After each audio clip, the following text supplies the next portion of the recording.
नमस्कार उड़ान 6-4-3-8 में आपका स्वागत है। बेंगलुरु 2 घंटे 15 मिनटों की दूरी पर है। आज हम अपने एविएटर्स कप्तान केसु कप्तान साहिल के साथ हजारी के जाकर उड़ान भरेंगे। संजू, सृष्टि, रोनी, मयंक और मैं सभी आज मुख्य टर्मिनल हम हिंदी और अंग्रेजी बोल सकते हैं। हम आपकी सुरक्षा से लेकर फर्स्ट एड तक आपकी देखभाल करेंगे। आपकी सेवा में उपस्थित है। हम बेहद खुश हैं कि हम आपको हमारे देश के साथ जोड़ सके। प्रेसिडेंट इंडिया बाय धन्यवाद। Ladies and gentlemen, boys and girls, welcome on board flight 6E6438. Bengaluru is 2 hours 15 minutes away. We'll be soaring thousands of feet above the clouds. Our aviators today are Captain Kesu, First Officer Sahil, Sanju, Shrishti, Ronnie, Mayank, and I, 73 cabin crew members speak Hindi and English. We are first aid specialists, homemakers, globetrotters, and born leaders. So please settle in while we make your journey safe and comfortable. As travel companions, it's simply wonderful to bring you closer to our rich endeavors. India by Indigo. Thank you. Hello guys, কেমন আছো সবাই? उम्मीद करते आप सब भी बढ़िया होंगे।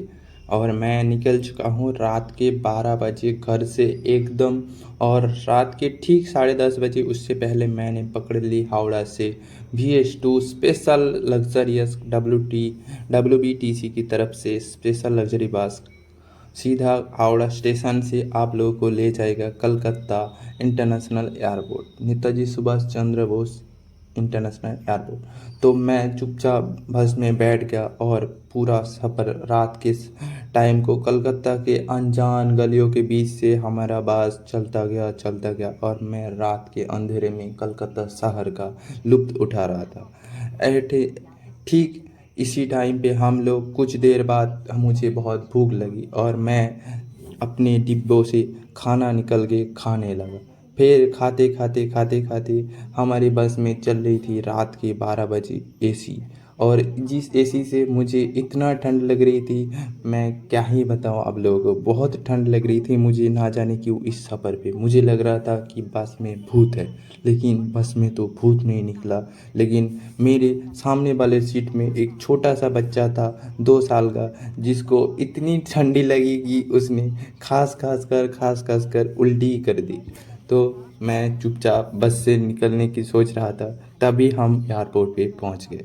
और एयरपोर्ट पे पहुंचते ही मुझे सामने दिखा एक सिक्योरिटी मैम, जो मुझे पकड़ के बोलने लगी, प्लेन टिकट और ID कार्ड दिखाओ। मुझे तो पहले कुछ समझ ही नहीं आया, फिर मुझे समझ आया धीरे 3 बार बोलने के बाद कि मुझसे मेरा ID कार्ड मांग रही है। मैंने चुपचाप अपना पासपोर्ट निकाल के दे दिया। फिर मैं कलकत्ता एयरपोर्ट के अंदर घुस गया और मैं अपने आप को देख रहा था, मेरा फ़्लाइट कब छूटेगा। चारों तरफ शीशे में मैं अपने आप का खुद का शक्ल देख रहा था, लेकिन मुझे कुछ समझ ही नहीं आ रहा था, शीशे में मैं देख रहा हूँ या प्लेन दिख रही है। फिर मैं आसपास की प्लेन की जायज़ा करने लग गया, कौन सा प्लेन मैं चूज़ करूँ, कौन सा प्लेन मुझे उड़ाना चाहिए। लेकिन मुझे फिर पता चला कि मैं तो पायलट नहीं हूँ, मेरे पास तो कोई लाइसेंस नहीं है, तो मुझे एक पैसेंजर बनना पड़ेगा। फिर मैं अपना बोर्डिंग पास लेने चला गया और मैं कुछ देर तक इधर उधर घूमने लगा, क्योंकि मेरी फ़्लाइट थी सुबह के 5 बजे और मैं एयरपोर्ट पे आ चुका था रात के 12 बजे। रात के 12 बजे एयरपोर्ट तो बिल्कुल भी सुनसान नहीं था, चारों तरफ लोग ही लोग थे, और सब लोग जैसे पता नहीं कौन से वायरस के चक्कर में सब लोग सो रहे थे। पर फिर भी मैंने अपने आप को शक्ति दी और मैंने बोर्डिंग पास के लिए लाइन पे खड़ा हो गया, और लाइन पे कोई नहीं था, बिल्कुल सन्नाटा। फिर मैं अकेले ही अपना बोर्डिंग पास लेके चला गया सिक्योरिटी ऑफिसर के पास।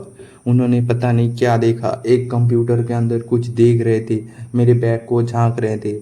फिर उन्होंने मुझे जाने को कहा, बोला चल भाग निकल। फिर मैंने देखा अपना बोर्डिंग पास पे लिखा हुआ था कुछ गेट का नंबर। मैंने उस गेट की तरफ दौड़ते गया और मुझे वो गेट मिला ही नहीं।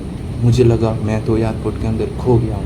फिर मैंने एक दुकानदार भाई साहब सो रहे थे, मैंने उनको बोला, भाई साहब हमको बता दीजिए प्लीज़ भाई साहब, हम खो गए।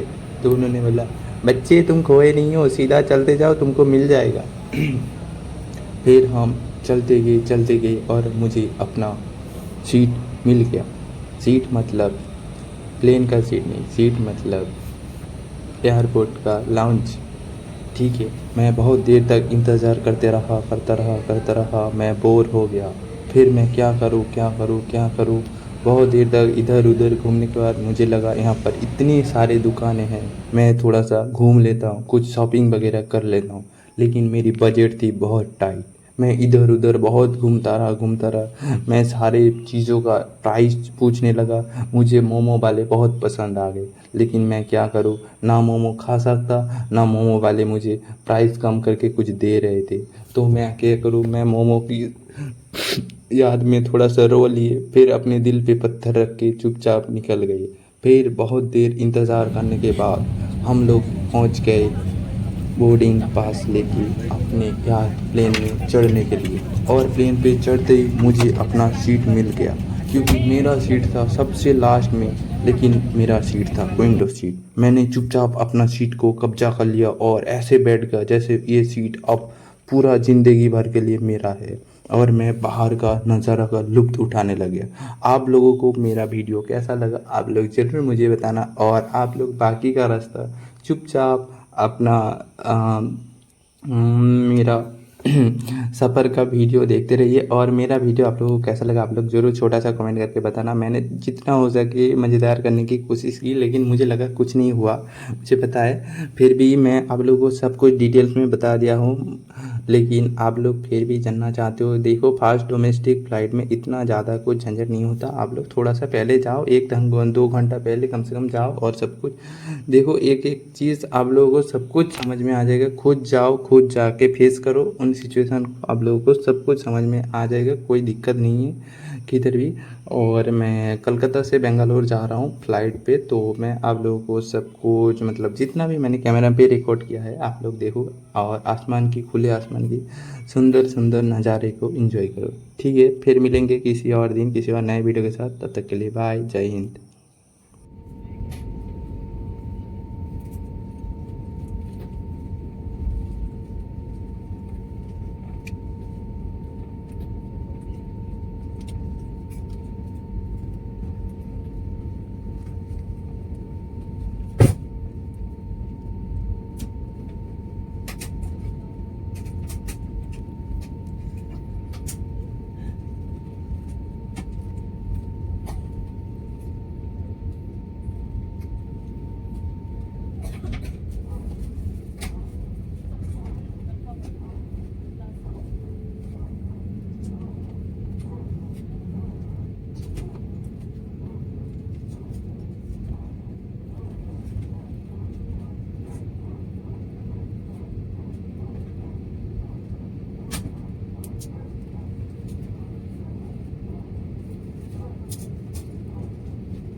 শোক করে নেয়। ওই জন্য তোমার এই যে SPF আছে, ও চান করে বেশি পানি লাগে বলে দিতে হচ্ছে কোনো ব্যাপার না।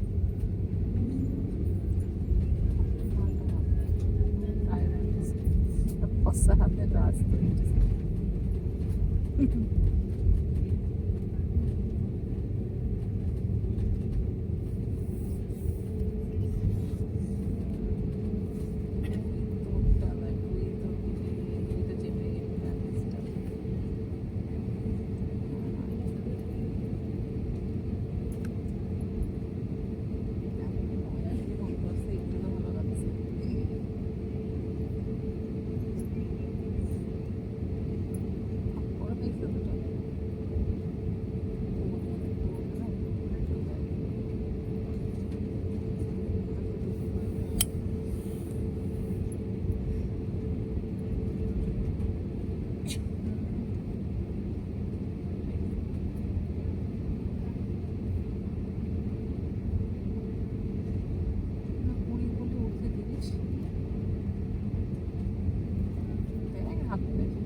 Damage has been done. What also we have to think what's next. এখানে ঘুরতে যেতে হবে না, যারা ইচ্ছে করে চেষ্টা করছে তাদেরকে কেন তুই দেখ, ওরা কত অসুখ, যখন তুই 14 কোটি 12 কোটি করে আছিস তখনও তো তুই কিছু বললো না। Crew to seats for takeoff, thank you.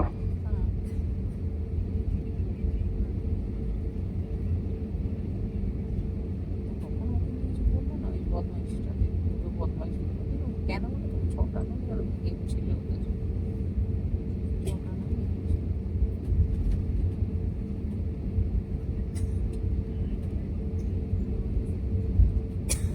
ইচ্ছে করে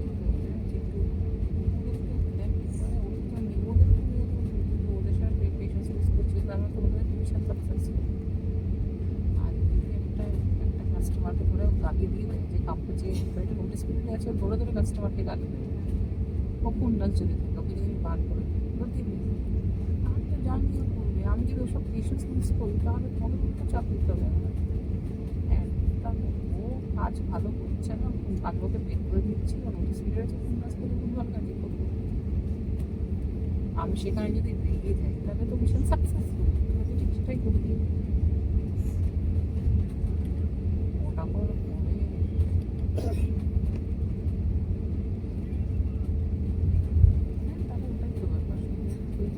ওরা কিছু চাল চালতে পারে আজকে করে নাও তুমি, তাদের আগে তোমার কাছে এই তো অশিক্ষিত অশিক্ষিত বিজনেসে অশিক্ষিত বন্ধুর অভাব বলে মানে তাকে কিছু পৈটাল্লা বানা করে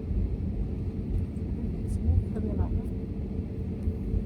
আমি যখন একটা উন্নাসে বার করি আমি ঠিক মেপে নিয়ে কত দূর যেতে পারে ওর বদমাইশে।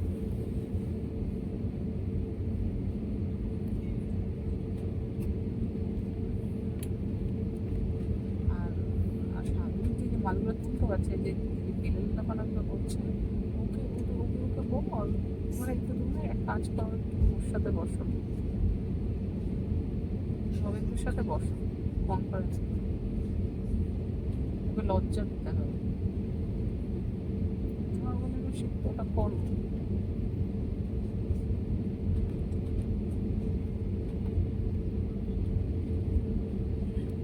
আগের থেকে তুলে রেখে মানে ডিসেম্বরের আগের থেকে তুলে রেখে মানে আমার সাথে দেখা হওয়ার আগের থেকে আমার মনে হচ্ছে তার আগেও ছিল স্টক, মানে সেই বছরটা